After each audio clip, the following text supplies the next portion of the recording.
Engineering mathematics ਦੇ lecture ਵਿੱਚ ਤੁਹਾਡਾ ਸਵਾਗਤ ਹੈ ਅਤੇ ਅੱਜ ਦੋ ਵੇਰੀਏਬਲਸ ਦੇ ਫੰਕਸ਼ਨਾਂ ਦੀ ਲਿਮਿਟ ਦੇ ਮੁਲਾਂਕਣ ਬਾਰੇ ਗੱਲ ਕਰਾਂਗੇ। ਪਿਛਲੇ ਲੈਕਚਰ ਵਿੱਚ ਜੋ ਅਸੀਂ ਵੇਖਿਆ ਹੈ ਕਿ ਇਹ ਲਿਮਿਟ f(x, y) ਜਿਵੇਂ ਕਿ xy goes to x 0 y 0 l ਦੇ ਇਕੁਅਲ ਬਰਾਬਰ ਹੁੰਦੀ ਹੈ, ਇਸ ਨੂੰ ਇਸ ਐਪਸੀਲੋਨ ਡੈਲਟਾ ਪਹੁੰਚ ਦੀ ਵਰਤੋਂ ਨਾਲ ਪਰਿਭਾਸ਼ਿਤ ਕੀਤਾ ਗਿਆ ਸੀ, ਜਿਸ ਦਾ ਅਰਥ ਕਿਸੇ ਦਿੱਤੀ ਗਈ ਰੀਅਲ ਨੰਬਰ ਐਪਸੀਲੋਨ ਪੋਜ਼ਿਟਿਵ ਹੈ। ਅਸੀਂ ਇੱਕ ਰੀਅਲ ਨੰਬਰ ਡੈਲਟਾ ਪੋਜ਼ਿਟਿਵ ਲੱਭ ਸਕਦੇ ਹਾਂ, ਜਿਵੇਂ ਕਿ f(x - l) ਐਪਸੀਲੋਨ ਤੋਂ ਘੱਟ, ਇਸ ਲਈ ਇੱਥੇ f(x, y) ਅਤੇ ਘਟਾਓ ਇਸ ਦੇ ਲਿਮਿਟਿੰਗ ਵੈਲਿਊ l ਵਿਚਕਾਰ ਅੰਤਰ ਕਿਸੇ ਦਿੱਤੇ ਗਏ ਸੰਖਿਆ ਲਈ ਐਪਸੀਲੋਨ ਤੋਂ ਘੱਟ ਹੈ। ਜਦੋਂ ਵੀ ਇਹ xy x 0 y 0 ਪੁਆਇੰਟ ਦੇ ਡੈਲਟਾ ਨੇਬਰਹੁੱਡ ਵਿੱਚ ਹੁੰਦਾ ਹੈ ਤਾਂ ਇੱਕ ਆਰਬਿਟਰੇਰੀ ਐਪਸੀਲੋਨ ਲਈ, ਅਤੇ ਅਸੀਂ ਵੇਖਿਆ ਹੈ ਕਿ ਇਹ ਪਹੁੰਚ ਇਹ ਤਸਦੀਕ ਕਰਨ ਵਿੱਚ ਉਪਯੋਗੀ ਹੈ ਕਿ ਦਿੱਤਾ ਗਿਆ ਨੰਬਰ l ਲਿਮਿਟ ਹੈ, ਪਰ ਸਾਨੂੰ ਅੰਦਾਜ਼ਾ ਲਗਾਉਣਾ ਪਏਗਾ ਕਿ l ਦੀ ਲਿਮਿਟ ਕੀ ਹੈ। ਅੱਜ ਦੇ ਲੈਕਚਰ ਵਿੱਚ ਅਸੀਂ ਵਧੇਰੇ ਵਿਹਾਰਕ ਮੁੱਦਿਆਂ ਦੀ ਭਾਲ ਕਰਾਂਗੇ ਕਿ ਇਹ ਨੰਬਰ l ਕਿਵੇਂ ਪ੍ਰਾਪਤ ਕਰੀਏ ਅਤੇ ਐਪਸੀਲੋਨ ਡੈਲਟਾ ਪਹੁੰਚ ਦੀ ਵਰਤੋਂ ਇਸ ਨੂੰ ਵੈਰੀਫਾਈ ਕਰਨ ਲਈ ਕੀਤੀ ਜਾ ਸਕਦੀ ਹੈ ਕਿ ਇਹ ਦਿੱਤਾ ਗਿਆ ਨੰਬਰ l ਹੈ। ਇਸ ਲਈ ਸਿੰਗਲ ਵੇਰੀਏਬਲ ਦੇ ਇੱਕ ਫੰਕਸ਼ਨ ਦੀ ਲਿਮਿਟ ਦੀ ਗੱਲ ਕਰਦੇ ਹੋਏ ਸਾਡੇ ਕੋਲ ਇੱਥੇ ਖਾਸ ਧੁਨੀ ਦੇ x ਧੁਰੇ ਤੇ ਪਹੁੰਚਣ ਦੇ ਦੋ ਰਸਤੇ ਸਨ, ਜਿਵੇਂ ਕਿ ਇਸ ਸਥਿਤੀ ਵਿੱਚ ਅਸੀਂ ਸੱਜੇ ਪਾਸੇ ਤੋਂ ਇਸ ਪੁਆਇੰਟ x 0 ਤੇ ਜਾ ਸਕਦੇ ਹਾਂ, ਜਾਂ ਅਸੀਂ ਖੱਬੇ ਪਾਸੇ ਤੋਂ ਸਿੰਗਲ ਵੇਰੀਏਬਲ ਦੇ ਫੰਕਸ਼ਨਾਂ ਦੇ ਮਾਮਲੇ ਵਿੱਚ ਇਸ ਬਿੰਦੂ x 0 ਤੇ ਪਹੁੰਚ ਸਕਦੇ ਹਾਂ। ਪਰ ਹੁਣ ਸਾਡੇ ਕੋਲ ਇਸ ਮਾਮਲੇ ਵਿੱਚ ਦੋ ਜਾਂ ਵਧੇਰੇ ਵੇਰੀਏਬਲਸ ਦੇ ਫੰਕਸ਼ਨ ਹਨ। ਮੰਨ ਲਓ ਕਿ ਇਹ x ਐਕਸਿਸ, y ਐਕਸਿਸ ਅਤੇ z ਐਕਸਿਸ ਹੈ। ਇਸ xy ਪਲੇਨ ਵਿੱਚ ਸਾਡੇ ਕੋਲ ਇਸ ਫੰਕਸ਼ਨ ਦਾ ਡੋਮੇਨ ਹੈ। ਮੰਨ ਲਓ ਕਿ ਅਸੀਂ ਇੱਥੇ ਇਸ ਪੁਆਇੰਟ ਤੇ ਪਹੁੰਚਣਾ ਚਾਹੁੰਦੇ ਹਾਂ, ਫਿਰ ਇਸ ਪੁਆਇੰਟ P ਤੇ ਪਹੁੰਚਣ ਦੇ ਕਈ ਰਸਤੇ ਹਨ। ਅਸੀਂ ਕਿਸੇ ਵੀ ਦਿਸ਼ਾ ਤੋਂ ਪਹੁੰਚ ਸਕਦੇ ਹਾਂ ਅਤੇ ਇਸ ਪੁਆਇੰਟ ਤੇ ਕਿਸੇ ਵੀ ਮਾਰਗ ਦੀ ਵਰਤੋਂ ਕਰਦੇ ਹੋਏ ਲਿਮਿਟ ਪ੍ਰਾਪਤ ਕਰ ਸਕਦੇ ਹਾਂ, ਜਿਵੇਂ ਕਿ xy ਇਸ ਵਿਸ਼ੇਸ਼ ਪੁਆਇੰਟ P ਤੇ ਪਹੁੰਚਦਾ ਹੈ। ਜਦੋਂ ਕਿ ਸਿੰਗਲ ਵੇਰੀਏਬਲ ਦੇ ਮਾਮਲੇ ਵਿੱਚ ਸਾਡੇ ਕੋਲ ਸਿਰਫ ਦੋ ਰਸਤੇ ਸਨ, ਇਸ ਲਈ ਅਸੀਂ ਸੱਜੇ ਪਾਸੇ ਤੋਂ ਲਿਮਿਟ ਅਤੇ ਖੱਬੇ ਪਾਸੇ ਤੋਂ ਲਿਮਿਟ ਦੀ ਜਾਂਚ ਕਰਦੇ ਸੀ, ਅਤੇ ਜੇ ਉਹ ਇਕੁਅਲ ਬਰਾਬਰ ਹਨ ਤਾਂ ਅਸੀਂ ਕਹਿੰਦੇ ਹਾਂ ਕਿ ਲਿਮਿਟ ਐਗਜ਼ਿਸਟ ਹੈ ਅਤੇ ਲਿਮਿਟ ਉਸ ਵੈਲਿਊ ਦੇ ਇਕੁਅਲ ਹੈ, ਜਾਂ ਜੇ ਉਹ ਦੋ ਲਿਮਿਟਾਂ ਵੱਖਰੀਆਂ ਹਨ ਤਾਂ ਅਸੀਂ ਕਹਿੰਦੇ ਹਾਂ ਕਿ ਇਸ ਵਿੱਚ ਲਿਮਿਟ ਐਗਜ਼ਿਸਟ ਨਹੀਂ ਹੈ, ਕਿਉਂਕਿ ਸਾਡੇ ਕੋਲ ਕਿਸੇ ਵਿਸ਼ੇਸ਼ ਪੁਆਇੰਟ ਤੇ ਪਹੁੰਚਣ ਦੇ ਇਨਫਿਨਿਟਲੀ ਰਸਤੇ ਹਨ। ਇਸ ਲਈ ਉਸ ਸਥਿਤੀ ਵਿੱਚ ਕਿਸੇ ਖਾਸ ਮਾਰਗ ਦੇ ਨਾਲ ਲਿਮਿਟ ਲੱਭਣੀ ਅਤੇ ਇਹ ਕਹਿਣਾ ਕਿ ਇਹ ਲਿਮਿਟ ਹੈ ਮੁਸ਼ਕਲ ਹੈ। ਇਸ ਲਈ ਜਿਵੇਂ ਮੈਂ ਇੱਥੇ ਟਿੱਪਣੀ ਕੀਤੀ ਹੈ, ਨੋਟ ਇਸ xy goes to ਦੋਹਰੇ ਡਾਈਮੈਂਸ਼ਨਲ ਪਲੇਨ ਵਿੱਚ x 0 y 0 ਪੁਆਇੰਟ, ਇਸ ਖਾਸ ਪੁਆਇੰਟ xy ਨੂੰ x 0 y 0 ਨਾਲ ਮਿਲਾਉਣ ਦੇ ਬਹੁਤ ਸਾਰੇ ਮਾਰਗ ਹਨ, ਕਿਉਂਕਿ ਜੇਕਰ ਲਿਮਿਟ ਐਗਜ਼ਿਸਟ ਕਰਦੀ ਹੈ ਅਤੇ ਯੂਨੀਕ ਹੈ ਤਾਂ ਲਿਮਿਟ ਸਾਰੇ ਮਾਰਗਾਂ ਤੇ ਇੱਕੋ ਜਿਹੀ ਹੋਣੀ ਚਾਹੀਦੀ ਹੈ, ਜਿਸ ਦਾ ਮਤਲਬ ਹੈ ਕਿ ਇਹ ਖਾਸ ਮਾਰਗ ਦੇ ਨਾਲ ਪੁਆਇੰਟ P ਦੇ ਕੋਲ ਪਹੁੰਚ ਕੇ ਅਤੇ ਫੰਕਸ਼ਨ f(x, y) ਦੀ ਲਿਮਿਟ ਲੱਭ ਕੇ ਲਿਮਿਟ ਪ੍ਰਾਪਤ ਨਹੀਂ ਕੀਤੀ ਜਾ ਸਕਦੀ, ਜਿਵੇਂ ਕਿ xy goes to x y 0। ਹਾਲਾਂਕਿ ਜੇ ਲਿਮਿਟ ਮਾਰਗ ਤੇ ਨਿਰਭਰ ਕਰਦੀ ਹੈ ਤਾਂ ਜੇ ਅਸੀਂ ਦੋ ਵੱਖੋ ਵੱਖਰੇ ਮਾਰਗਾਂ ਦੇ ਨਾਲ ਲੱਭਦੇ ਹਾਂ ਕਿ ਲਿਮਿਟ ਵੱਖਰੀ ਹੈ, ਤਾਂ ਘੱਟੋ ਘੱਟ ਅਸੀਂ ਇਹ ਸਿੱਟਾ ਕੱਢ ਸਕਦੇ ਹਾਂ ਕਿ ਲਿਮਿਟ ਐਗਜ਼ਿਸਟ ਨਹੀਂ ਹੈ। ਪਰ ਦੋ ਜਾਂ ਬਹੁਤ ਸਾਰੇ ਵੱਖੋ ਵੱਖਰੇ ਮਾਰਗਾਂ ਦੇ ਨਾਲ ਲਿਮਿਟ ਪ੍ਰਾਪਤ ਕਰਨਾ, ਹਾਲਾਂਕਿ ਉਹ ਲਿਮਿਟ ਇੱਕੋ ਜਿਹੀ ਹੋ ਸਕਦੀ ਹੈ, ਪਰ ਅਸੀਂ ਇਹ ਨਹੀਂ ਕਹਿ ਸਕਦੇ ਕਿ ਇਹ ਵਿਸ਼ੇਸ਼ ਸੰਖਿਆ ਲਿਮਿਟ ਹੈ, ਕਿਉਂਕਿ ਇੱਥੇ ਕੋਈ ਹੋਰ ਮਾਰਗ ਵੀ ਹੋ ਸਕਦੇ ਹਨ ਜਿੱਥੇ ਲਿਮਿਟ ਵੱਖਰੀ ਹੋ ਸਕਦੀ ਹੈ। ਇਸ ਲਈ ਇਹ ਸਿੱਟਾ ਕੱਢ ਰਹੇ ਹਾਂ ਕਿ ਕਿਸੇ ਖਾਸ ਮਾਰਗ ਦੇ ਨਾਲ ਲਿਮਿਟ ਸੰਭਵ ਨਹੀਂ ਹੈ, ਪਰ ਅਸੀਂ ਕੀ ਸਿੱਟਾ ਕੱਢ ਸਕਦੇ ਹਾਂ ਕਿ ਜੇ ਸਾਨੂੰ ਦੋ ਵੱਖਰੇ ਰਸਤੇ ਮਿਲਦੇ ਹਨ ਅਤੇ ਉਹਨਾਂ ਮਾਰਗਾਂ ਦੇ ਨਾਲ ਲਿਮਿਟ ਵੱਖਰੀ ਹੈ ਤਾਂ ਅਸੀਂ ਕਹਿ ਸਕਦੇ ਹਾਂ ਕਿ ਲਿਮਿਟ ਐਗਜ਼ਿਸਟ ਨਹੀਂ ਹੈ। ਇਸ ਲਈ ਹੁਣ ਅਸੀਂ f(x, y) ਦੇ ਫੰਕਸ਼ਨ ਦੀ ਲਿਮਿਟ ਲੱਭਣ ਦੀਆਂ ਕੁਝ ਸੰਭਾਵਨਾਵਾਂ ਵੇਖਾਂਗੇ, ਜਿਵੇਂ ਕਿ xy ਇਹ ਪਾਰਟਿਕੂਲਰ ਇਕੁਅਲ ਬਰਾਬਰ ਪੁਆਇੰਟ ਵੱਲ ਵਧ ਰਿਹਾ ਹੈ। ਉਦਾਹਰਣ ਦੇ ਲਈ ਇਸ ਉਦਾਹਰਣ ਕੰਸੀਡਰ ਕਰੋ x² y/x4 + y² ਅਤੇ xy 0 ਤੇ ਜਾਂਦਾ ਹੈ, 0 y ਦੇ ਨਾਲ x ਮਾਰਗ ਦੇ ਇਕੁਅਲ ਬਰਾਬਰ ਹੁੰਦਾ ਹੈ ਅਤੇ ਦੂਜਾ ਅਸੀਂ ਦੁਬਾਰਾ ਉਹੀ ਫੰਕਸ਼ਨ ਲਵਾਂਗੇ ਅਤੇ xy ਇਸ ਮਾਰਗ ਦੇ ਨਾਲ goes to 0 0 y ਜੋ x ਸਕੁਏਅਰ ਦੇ ਇਕੁਅਲ ਬਰਾਬਰ ਹੈ। ਇਸ ਲਈ ਅਸੀਂ ਇੱਥੇ ਇਸ origin ਤੱਕ ਪਹੁੰਚਣ ਲਈ ਦੋ ਵੱਖੋ ਵੱਖਰੇ ਰਸਤੇ ਚੁਣੇ ਹਨ, ਇੱਕ ਸਿੱਧੀ ਲਾਈਨ y x ਦੇ ਇਕੁਅਲ ਬਰਾਬਰ ਹੈ ਅਤੇ ਦੂਜਾ ਜੋ ਅਸੀਂ ਇਸ y ਨੂੰ ਲਿਆ ਹੈ ਉਹ x ਸਕੁਏਅਰ ਮਾਰਗ ਦੇ ਇਕੁਅਲ ਬਰਾਬਰ ਹੈ। ਇਸ ਲਈ ਇੱਥੇ ਕਿਵੇਂ ਇਸ ਫੰਕਸ਼ਨ ਦੀ ਲਿਮਿਟ ਕੀ ਹੋਵੇਗੀ ਜਦੋਂ ਅਸੀਂ ਇਸ y ਦੇ ਨਾਲ 0 0 ਪੁਆਇੰਟ ਤੇ ਪਹੁੰਚਦੇ ਹਾਂ ਜੋ x ਸਕੁਏਅਰ ਦੇ ਇਕੁਅਲ ਹੈ ਜਾਂ y x ਦੋ ਵੱਖਰੇ ਮਾਰਗ ਦੇ ਬਰਾਬਰ ਹੈ।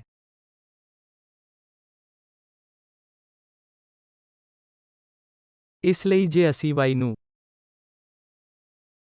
x ਦੇ ਇਕੁਅਲ ਲੈ ਕੇ ਆਉਂਦੇ ਹਾਂ ਤਾਂ ਅਸੀਂ origin ਦੇ ਨੇੜੇ ਆ ਰਹੇ ਹਾਂ ਅਤੇ ਇਸ ਸਥਿਤੀ ਵਿੱਚ ਜਦੋਂ y x ਦੇ ਇਕੁਅਲ ਹੈ ਤਾਂ ਅਸੀਂ ਇੱਥੇ x ਸਕੁਏਅਰ ਪਾਵਾਂਗੇ ਅਤੇ ਫਿਰ y ਦੁਬਾਰਾ x ਹੋ ਜਾਵੇਗਾ। ਇਸ ਲਈ ਸਾਡੇ ਕੋਲ ਇੱਥੇ x power 4 plus x square ਹੈ ਅਤੇ ਹੁਣ ਅਸੀਂ ਪਹੁੰਚ ਸਕਦੇ ਹਾਂ ਕਿਉਂਕਿ ਇਸ ਮਾਰਗ ਦੇ ਨਾਲ x goes to 0।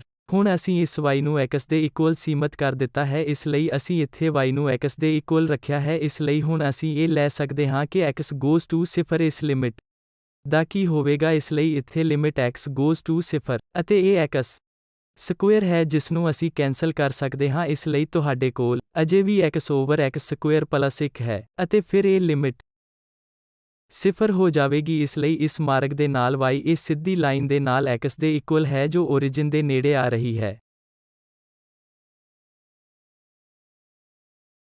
ਅਸੀਂ ਇਸ ਲਿਮਿਟ ਨੂੰ ਹੁਣ 0 ਦੇ ਰੂਪ ਵਿੱਚ ਪ੍ਰਾਪਤ ਕਰ ਰਹੇ ਹਾਂ। ਜੇਕਰ ਅਸੀਂ y ਨੂੰ x ਸਕੁਏਅਰ ਦੇ ਇਕੁਅਲ ਲੈਂਦੇ ਹਾਂ ਤਾਂ ਇਸ ਮਾਰਗ ਦੇ ਨਾਲ ਸਾਡੇ ਕੋਲ ਇਹ ਲਿਮਿਟ ਦਿੱਤੀ ਗਈ ਲਿਮਿਟ ਹੈ, ਜਿਵੇਂ ਕਿ ਲਿਮਿਟ x ਦੁਬਾਰਾ goes to 0। ਇਹ ਮਾਰਗ y ਬਰਾਬਰ ਹੈ x ਸਕੁਏਅਰ ਵੀ 0 ਦੇ ਨੇੜੇ ਆ ਰਿਹਾ ਹੈ, ਪਰ ਇਸ ਪੈਰਾਬੋਲਿਕ ਮਾਰਗ ਦੇ ਨਾਲ ਇੱਥੇ ਸਾਡੇ ਕੋਲ x 0 ਦੇ ਇਕੁਅਲ ਹੈ ਅਤੇ x ਸਕੁਏਅਰ y ਦੁਬਾਰਾ x ਵਰਗ ਹੈ। ਇਸ ਲਈ ਸਾਡੇ ਕੋਲ x ਪਾਵਰ 4 ਹੈ ਅਤੇ y ਵਰਗ x ਪਾਵਰ 4 ਹੈ। ਇਸ ਲਈ ਇਸ ਸਥਿਤੀ ਵਿੱਚ ਜੋ ਅਸੀਂ ਵੇਖਦੇ ਹਾਂ ਇੱਥੇ x ਪਾਵਰ 4 ਅਤੇ ਫਿਰ ਤੁਹਾਡੇ ਕੋਲ 2x ਪਾਵਰ 4 ਹਨ। ਇਸ ਲਈ ਇਹ ਲਿਮਿਟ ਸਿਰਫ ਅੱਧੀ ਹੋਵੇਗੀ। ਇਸ ਲਈ ਇਸ ਮਾਰਗ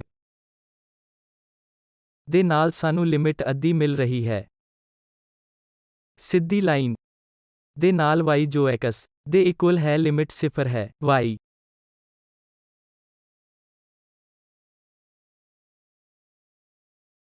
ਦੇ ਨਾਲ x ਵਰਗ ਦੇ ਇਕੁਅਲ ਅੱਧੀ ਲਿਮਿਟ ਹੈ। ਇਸ ਲਈ ਹੁਣ ਅਸੀਂ ਇਹ ਸਿੱਟਾ ਕੱਢ ਸਕਦੇ ਹਾਂ ਕਿ ਇਹ ਹੱਦ ਜਿਵੇਂ ਕਿ xy goes to 0 0 x square y over x 4 plus y ਵਰਗ ਐਗਜ਼ਿਸਟ ਨਹੀਂ ਹੈ। ਇਸ ਕਿਸਮ ਦਾ ਦੂਜਾ ਉਦਾਹਰਣ ਅਸੀਂ x the limit xy goes to a 0 ਇੱਕ tan ਇਨਵਰਸ y ਤੇ ਲੈ ਜਾਵਾਂਗੇ। ਇਸ ਲਈ ਇਸ ਸਥਿਤੀ ਵਿੱਚ ਸਾਡੇ ਕੋਲ ਦੁਬਾਰਾ ਇਹ xy ਪਲੇਨ ਹੈ ਅਤੇ ਅਸੀਂ ਪੁਆਇੰਟ 0 1 ਤੇ ਪਹੁੰਚ ਰਹੇ ਹਾਂ। ਇਸ ਲਈ x0 y1 ਇੱਥੇ ਕਿਤੇ ਹੈ।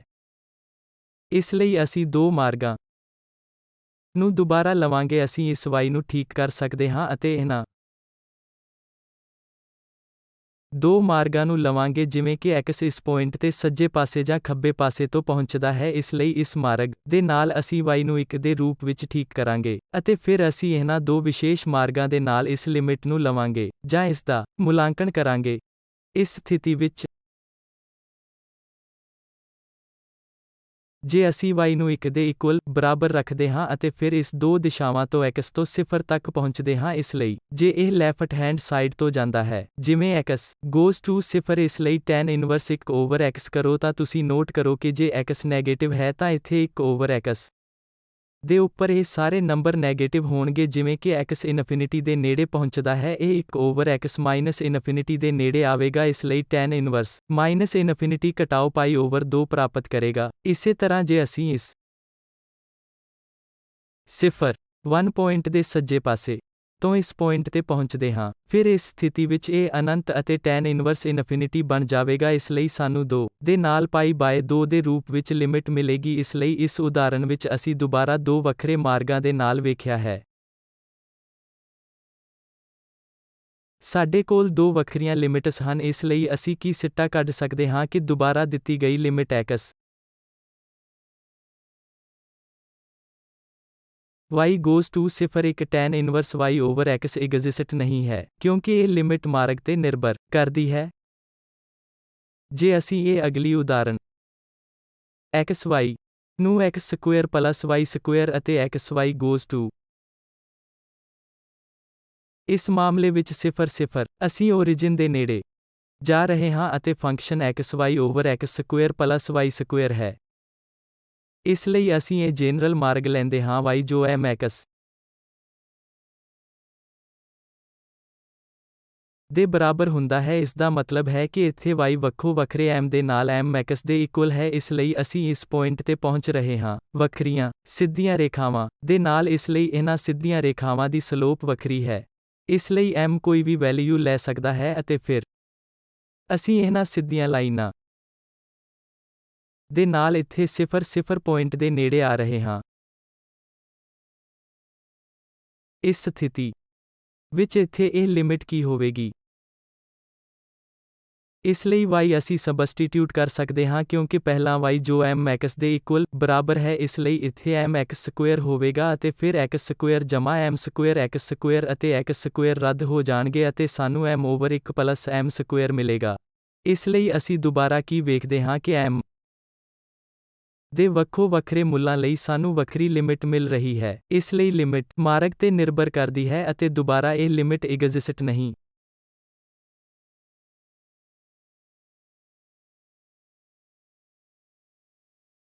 ਅਜਿਹੀ ਲਿਮਿਟ ਕੰਪਿਊਟ ਕਰਨ ਲਈ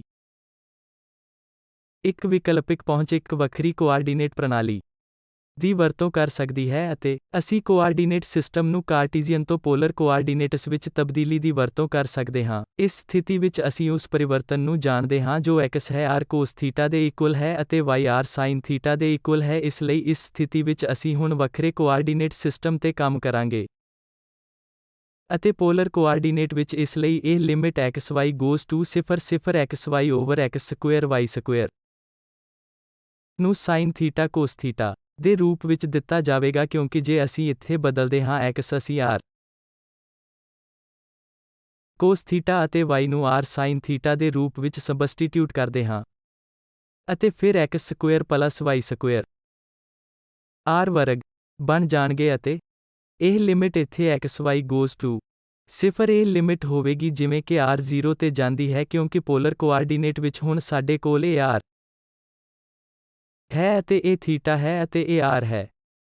ਥੀਟਾ ਤੋਂ ਇੰਡੀਪੈਂਡੈਂਟ ਬਿਨਾਂ ਜੇ ਅਸੀਂ r ਨੂੰ 0 ਤੱਕ ਪਹੁੰਚਦੇ ਹਾਂ ਤਾਂ ਅਸੀਂ ਇਸ origin ਦੇ ਇਨਫਾਈਨਾਈਟ ਵੱਲ ਜਾਵਾਂਗੇ। ਇੱਥੇ ਇਹ ਲਿਮਿਟ xy 0 ਤੇ ਜਾਂਦੀ ਹੈ 0 ਇਸ ਲਿਮਿਟ ਦੇ ਇਕੁਅਲ ਹੋਵੇਗੀ r goes to 0 ਅਤੇ r cos theta r sin theta ਬਟਾ r ਸਕੁਏਅਰ ਤੇ ਅਤੇ ਇਹ r ਰੱਦ ਹੋ ਜਾਂਦਾ ਹੈ। ਇਸ ਲਈ ਸਾਨੂੰ ਇਹ cos ਥੀਟਾ ਅਤੇ sin ਥੀਟਾ ਮਿਲਦਾ ਹੈ। ਇਸ ਲਈ ਜੋ ਅਸੀਂ ਵੇਖਦੇ ਹਾਂ ਕਿ ਇਹ ਲਿਮਿਟ ਥੀਟਾ ਤੇ ਨਿਰਭਰ ਕਰਦੀ ਹੈ। ਇਸ ਲਈ ਜੇ ਅਸੀਂ ਇਸ ਲਿਮਿਟ ਜਾਂ ਇੱਥੇ origin ਇਸ ਪੁਆਇੰਟ ਦੇ ਇੱਥੇ ਪਹੁੰਚ ਦੇ ਲਈ ਇੱਕ ਵੱਖਰਾ ਐਂਗਲ ਚੁਣਦੇ ਹਾਂ ਫਿਰ ਵੈਲਿਊ ਵੱਖਰਾ ਹੋਵੇਗਾ। ਫਿਰ ਦੁਬਾਰਾ ਸਿਮਿਲਰ ਸਥਿਤੀ ਇਹ ਹੈ ਕਿ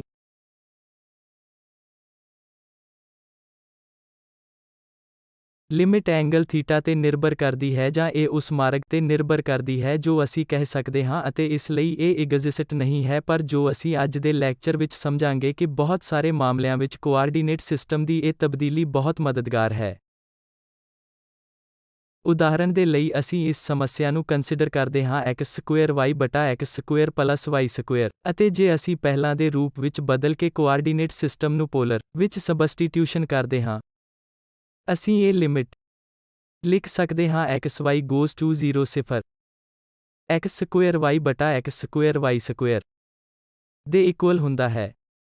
ਇਸ ਲਈ ਲਿਮਿਟ ਦੁਬਾਰਾ r goes to 0 ਅਤੇ x ਸਕੁਏਅਰ ਵਿੱਚ ਚਲੀ ਜਾਂਦੀ ਹੈ ਕਿਉਂਕਿ r square cos square theta y ਹੈ r sin ਥੀਟਾ ਅਤੇ ਸਾਡੇ ਕੋਲ ਇੱਥੇ x ਸਕੁਏਅਰ ਦੁਬਾਰਾ r square cos square theta plus r square sin square theta ਇਹ r ਸਕੁਏਅਰ ਬਣ ਜਾਵੇਗਾ। ਇਸ ਲਈ ਸਾਡੀ ਲਿਮਿਟ r goes to 0 ਇਸ ਲਈ ਇਹ r ਹੈ r ਸਕੁਏਅਰ ਰੱਦ ਹੋ ਜਾਵੇਗਾ ਅਤੇ ਫਿਰ ਸਾਡੇ ਕੋਲ cos ਸਕੁਏਅਰ ਥੀਟਾ ਅਤੇ sin ਥੀਟਾ ਹੈ ਅਤੇ y r ਸਕੁਏਅਰ ਨੂੰ ਡਿਵਾਈਡ ਕਰੋ ਜੋ ਪਹਿਲਾਂ ਹੀ ਰੱਦ ਹੋ ਗਿਆ ਹੈ। ਇਸ ਲਈ r ਸਕੁਏਅਰ ਅਤੇ ਫਿਰ ਇੱਥੇ r ਸਕੁਏਅਰ ਇਸ ਲਈ ਇਹ ਕੈਂਸਲ ਹੋ ਜਾਂਦੇ ਹਨ ਅਤੇ r goes to 0 ਇਸ ਲਈ ਥੀਟਾ ਤੋਂ ਇੰਡੀਪੈਂਡੈਂਟ ਅਸੀਂ ਥੀਟਾ ਨੂੰ ਠੀਕ ਨਹੀਂ ਕਰ ਰਹੇ ਹਾਂ ਕਿਉਂਕਿ ਥੀਟਾ ਦੀ ਵੈਲਿਊ ਜੋ ਵੀ ਹੋਵੇ ਸਾਡੇ ਕੋਲ ਇੱਥੇ ਇਹ ਸੀਮਤ ਸੰਖਿਆ ਹੈ ਅਤੇ ਫਿਰ r goes to 0 ਅਤੇ ਇਹ 0 ਹੋ ਜਾਵੇਗਾ। ਇਸ ਸਥਿਤੀ ਵਿੱਚ ਇਹ ਲਿਮਿਟ ਇੱਥੇ 0 ਹੈ। ਇਸ ਲਈ ਕੋਆਰਡੀਨੇਟ ਸਿਸਟਮ ਵਿੱਚ ਤਬਦੀਲੀ ਕਰਕੇ ਮੁਲਾਂਕਣ ਕਰਨਾ ਆਸਾਨ ਸੀ ਅਤੇ ਅਸੀਂ ਹੁਣ ਸਿੱਟਾ ਕੱਢ ਸਕਦੇ ਹਾਂ ਕਿ ਲਿਮਿਟ 0 ਹੈ। ਅਸੀਂ ਦੁਬਾਰਾ ਨੋਟ ਕੀਤਾ ਹੈ ਕਿ ਅਸੀਂ ਮਾਰਗ ਨਿਰਧਾਰਤ ਨਹੀਂ ਕੀਤਾ ਹੈ ਕਿਉਂਕਿ ਇੱਥੇ ਇਹ ਲਿਮਿਟ ਸਾਨੂੰ ਸੁਤੰਤਰ ਤੌਰ ਤੇ ਥੀਟਾ ਤੋਂ ਮਿਲੀ ਹੈ। ਇਸ ਲਈ ਥੀਟਾ ਵੈਲਿਊ ਨੂੰ ਨਿਰਧਾਰਤ ਕੀਤੇ ਬਗੈਰ ਸਾਡੇ ਕੋਲ ਇਸ 0 ਦੇ ਨੇੜੇ ਪਹੁੰਚਣਾ ਹੈ। ਇਸ ਲਈ ਇਹ ਲਿਮਿਟ ਕਿਸੇ ਖਾਸ ਮਾਰਗ ਦੇ ਨਾਲ ਨਹੀਂ ਹੈ, ਇਹ ਮਾਰਗ ਤੋਂ ਇੰਡੀਪੈਂਡੈਂਟ ਹੈ। ਤਾਂ ਜੋ ਮੈਂ ਕਿਹਾ ਕਿ ਇਸ ਤਰ੍ਹਾਂ ਕੋਆਰਡੀਨੇਟ ਸਿਸਟਮ ਨੂੰ ਬਦਲਣਾ ਬਹੁਤ ਮਦਦਗਾਰ ਹੈ। ਉਦਾਹਰਣ ਦੇ ਲਈ ਅਸੀਂ ਇਸ ਖਾਸ ਸਥਿਤੀ ਵਿੱਚ ਵੇਖਿਆ ਹੈ ਕਿ ਕੋਈ ਦੁਬਾਰਾ ਉਲਝਣ ਵਿੱਚ ਪੈ ਸਕਦਾ ਹੈ ਕਿ y ਦੇ ਨਾਲ ਇਸ ਪੁਆਇੰਟ ਤੇ ਪਹੁੰਚਣਾ mx ਲਾਈਨ ਦੇ ਇਕੁਅਲ ਹੈ। 0 ਦੇ ਰੂਪ ਵਿੱਚ ਲਿਮਿਟ ਵੀ ਦੇਵੇਗਾ, ਪਰ ਇੱਥੇ ਅਸੀਂ ਮਾਰਗ ਨਿਸ਼ਚਿਤ ਕਰ ਦਿੱਤਾ ਹੈ। ਇਸ ਲਈ y mx ਦੇ ਇਕੁਅਲ ਹੈ। ਇਹ 0 ਪੁਆਇੰਟ ਦੇ ਨੇੜੇ ਆਉਣ ਵਾਲੀਆਂ ਸਿੱਧੀਆਂ ਲਾਈਨਾਂ ਹਨ y ਨੂੰ mx ਦੇ ਇਕੁਅਲ ਕਰਨ ਨਾਲ ਅਤੇ ਇਸ x goes to 0। ਅਸੀਂ ਇਹ ਸਿੱਟਾ ਨਹੀਂ ਕੱਢ ਸਕਦੇ ਕਿ ਦਿੱਤੀ ਗਈ ਸੰਖਿਆ ਜਾਂ ਦਿੱਤੀ ਗਈ ਲਿਮਿਟ ਫੰਕਸ਼ਨ ਦੀ ਲਿਮਿਟ ਹੈ, ਪਰ ਇਸ ਸਥਿਤੀ ਵਿੱਚ ਕੋਆਰਡੀਨੇਟ ਸਿਸਟਮ ਨੂੰ ਬਦਲ ਕੇ ਇਸ ਲਈ ਹੁਣ ਸਾਡੇ ਕੋਲ ਇੱਕ ਵੱਖਰੀ ਕੋਆਰਡੀਨੇਟ ਸਿਸਟਮ ਦੇ ਬਰਾਬਰ ਤਾਲਮੇਲ ਪ੍ਰਣਾਲੀ ਹੈ ਜਿੱਥੇ ਅਸੀਂ ਕੁਝ ਵੀ ਨਿਸ਼ਚਿਤ ਨਹੀਂ ਕੀਤਾ ਹੈ। ਇਸ ਲਈ ਜੇ ਇਹ ਥੀਟਾ ਤੋਂ ਇੰਡੀਪੈਂਡੈਂਟ ਹੈ ਤਾਂ ਅਸੀਂ ਕਿਸੇ ਨੰਬਰ ਤੇ ਪਹੁੰਚ ਰਹੇ ਹਾਂ ਤਾਂ ਉਹ ਲਿਮਿਟ ਹੋਵੇਗੀ ਜਿਸ ਦੀ ਅਸੀਂ ਕੁਝ ਹੋਰ ਉਦਾਹਰਨਾਂ ਵਿੱਚ ਪੜਚੋਲ ਕਰਾਂਗੇ। ਇਸ ਲਈ ਥੀਟਾ ਤੇ ਕੋਈ ਡਿਪੈਂਡੈਂਸੀ ਨਹੀਂ, ਇਸ ਲਈ ਇਸ ਸਥਿਤੀ ਵਿੱਚ ਲਿਮਿਟ ਐਗਜ਼ਿਸਟ ਹੈ ਅਤੇ ਲਿਮਿਟ 0 ਦੇ ਇਕੁਅਲ ਹੈ। ਇਸ ਲਈ ਇੱਥੇ sign inverse x plus 2y ਅਤੇ 3x ਪਲਸ 6y ਹੈ। ਇਸ ਲਈ ਇਹ ਕੋਆਰਡੀਨੇਟ ਸਿਸਟਮ ਵਿੱਚ ਬਦਲਾਵ ਕੀਤੇ ਬਿਨਾਂ ਇੱਕ ਹੋਰ ਪਹੁੰਚ ਹੈ। ਅਸੀਂ ਇੱਥੇ ਵੇਖ ਸਕਦੇ ਹਾਂ ਕਿ ਇਹ x ਪਲਸ 2y ਅਤੇ ਇੱਥੇ ਵੀ ਆਰਗੂਮੈਂਟ ਦਾ tan ਇਨਵਰਸ ਕਰਦਾ ਹੈ ਇਸ ਦੇ 3 ਟਾਈਮਸ x ਪਲਸ 2y। ਇਸ ਲਈ ਸਾਡੇ ਕੋਲ ਉਹੀ ਸੰਖਿਆ ਹੈ x ਪਲਸ 2y ਅਤੇ ਇੱਥੇ ਵੀ 3 ਗੁਣਾ x ਜਮਾ 2y। ਇਸ ਲਈ ਜੇ ਅਸੀਂ x ਪਲਸ 2y ਨੂੰ ਇੱਕ ਨਵੇਂ ਪੈਰਾਮੀਟਰ ਦੇ ਰੂਪ ਵਿੱਚ ਨਵੇਂ ਵੇਰੀਏਬਲ t ਦੇ ਰੂਪ ਵਿੱਚ ਬਦਲਦੇ ਹਾਂ ਤਾਂ ਅਸੀਂ ਇਸ ਲਿਮਿਟ ਨੂੰ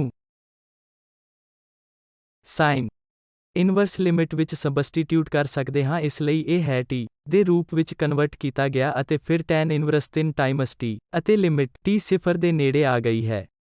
ਇਸ ਲਈ ਮਾਰਗ ਨੂੰ ਫਿਕਸ ਕੀਤੇ ਬਗੈਰ ਇਹ ਇੱਕ ਹੋਰ ਸੁਵਿਧਾਜਨਕ ਤਰੀਕਾ ਹੈ। ਇਸ ਲਈ ਅਸੀਂ ਦੁਬਾਰਾ ਮਾਰਗ ਨੂੰ ਫਿਕਸ ਨਹੀਂ ਕਰ ਰਹੇ ਹਾਂ, ਪਰ ਅਸੀਂ ਇਸ ਸੰਬੰਧ ਨੂੰ ਇੱਥੇ x ਪਲਸ ਤੋਂ y ਦੇ ਰਿਲੇਸ਼ਨ ਵਿੱਚ ਬਦਲ ਦਿੱਤਾ ਹੈ ਜੋ ਦਿਖਾਈ ਦਿੰਦਾ ਹੈ ਫੰਕਸ਼ਨ ਵਿੱਚ ਹਰ ਜਗ੍ਹਾ। ਇਸ ਲਈ ਇਹ x ਪਲਸ 2y ਅਤੇ ਦੁਬਾਰਾ ਉਹੀ ਕਾਰਜਕੁਸ਼ਲਤਾ ਸੀ ਪਰ 3 ਗੁਣਾ x ਪਲਸ 2y ਦੇ ਨਾਲ ਜਿਸਨੂੰ ਅਸੀਂ t ਨਾਲ ਬਦਲ ਦਿੱਤਾ ਹੈ। ਇਸ ਲਈ ਇਹ 3 ਟਾਈਮਸ t ਬਣ ਜਾਂਦਾ ਹੈ ਅਤੇ ਹੁਣ ਅਸੀਂ ਸਮੱਸਿਆ ਨੂੰ ਸਿੰਗਲ ਵੇਰੀਏਬਲ ਦੀ ਲਿਮਿਟਸ ਦੀ ਸਮੱਸਿਆ ਵਿੱਚ ਬਦਲ ਦਿੱਤਾ ਹੈ ਜਿਸ ਦੀ ਅਸੀਂ ਕੰਪਿਊਟ ਕਰ ਸਕਦੇ ਹਾਂ। ਇਸ ਸਥਿਤੀ ਵਿੱਚ ਇਹ 0/0 ਵਰਗਾ ਹੈ। ਇਸ ਲਈ ਅਸੀਂ ਐਲ ਹਸਪਤਾਲ ਦੇ ਰੂਲ ਨੂੰ ਲਾਗੂ ਕਰ ਸਕਦੇ ਹਾਂ ਜੋ ਕਹਿੰਦਾ ਹੈ ਕਿ ਇਹ 1 over square root 1 minus t square ਹੋਵੇਗਾ ਅਤੇ ਫਿਰ ਇੱਥੇ ਇਹ 3 ਅਤੇ 1 ਪਲਸ 9t ਸਕੁਏਅਰ ਹੋਵੇਗਾ ਅਤੇ ਫਿਰ ਲਿਮਿਟ t goes to 0। ਇਸ ਸਥਿਤੀ ਵਿੱਚ t goes to 0 ਇਹ 1 ਹੋਵੇਗਾ ਅਤੇ ਫਿਰ ਸਾਡੇ ਕੋਲ ਇੱਥੇ 3 ਹੈ ਇਸ ਲਈ 1/3। ਇਸ ਲਈ ਇਹ ਲਿਮਿਟ 1/3 ਹੋ ਜਾਵੇਗੀ। ਇਸ ਲਈ ਦੁਬਾਰਾ ਇਹ ਇੱਕ ਹੋਰ ਪਹੁੰਚ ਹੈ ਜੋ ਕੁਝ ਮਾਮਲਿਆਂ ਵਿੱਚ ਮਦਦਗਾਰ ਹੋ ਸਕਦੀ ਹੈ ਜਦੋਂ ਅਸੀਂ ਦੋ ਵੈਰੀਏਬਲਸ ਦੇ ਫੰਕਸ਼ਨਾਂ ਨੂੰ ਇੱਕ ਵੇਰੀਏਬਲ ਵਿੱਚ ਬਦਲ ਸਕਦੇ ਹਾਂ। ਇਸ ਲਈ ਹੁਣ ਲਿਮਿਟਸ ਦੇ ਨਾਲ ਕੰਮ ਕਰਨ ਬਾਰੇ ਕੁਝ ਟਿੱਪਣੀਆਂ। ਇਸ ਲਈ ਸਾਡੇ ਕੋਲ ਕੀ ਹੈ?